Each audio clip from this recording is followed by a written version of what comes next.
Yes, I do. I think that we didn't think through this whole thing very well. It was a unilateral decision by Ken Ofori-Atta. I mean, I'm sure if Honorable wants to be, you know, I don't want to use a certain word, you know, he will tell us that it's not just the head of or the man who led the digitalization process, but the head of the economic management team. Meetings were called, people didn't show up. But for the vice president then to go sit on radio and say that, you know something, I am against it, that it's big. Okay? But nobody listened. It was just Ken Ofori-Atta doing his own thing. I mean, arguments were made at the time that certain countries had tried this same process and it didn't work. And after a while, they went and withdrew. Côte d'Ivoire was one, Benin, Uganda, Malawi, and some other countries as well. I mean, those arguments were made. Nobody listened.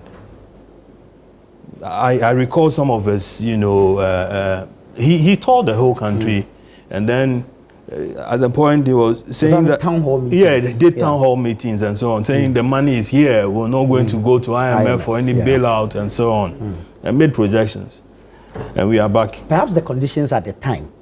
No, but you see, you were imposing taxes on people, and if those people kept complaining, that listen to us. Listen to us. Something has been done elsewhere. In most of those jurisdictions, even the amount being paid, 0.5. I mean, very negligible. And here we were. The man was pushing 1.5. The debate went on and on and on and on, like Honorable Vanderpuye said. I mean, it resulted into fights or fiscals, you know, in Parliament and so on. A certain woman was brought into Parliament, you know, saying that was Adwoa Safo. Adwoa Safo. Well, to date, we've not been able to establish that. She has also come out to say that she didn't vote for the E-levy. Okay, but was she the one? But she did not say whether she was the one sitting there or not. So we do not know. You were in Parliament that day. I've listened to her in recent times. She's admitted that it was her. She had just come out of labor. She had just delivered. So she had, you know, when women give birth, they go through some biochemical changes. Okay. I can bet my last penny. That was not I don't want us to go to that. No, let's go there. The most important thing.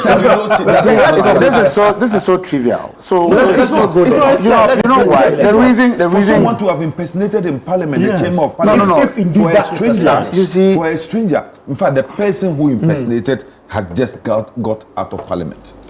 We know. Let me see. But we want parliamentary investigation to be concluded. Exactly. We don't want to. But some of us, physically, to prove a point, went straight to the person and confronted the person. Wow. So we know. On that day. On that day. You see, I wasn't a member of the 8th Parliament. Right. So when he speaks, I can't but speak you know to Adwoa Safo very well.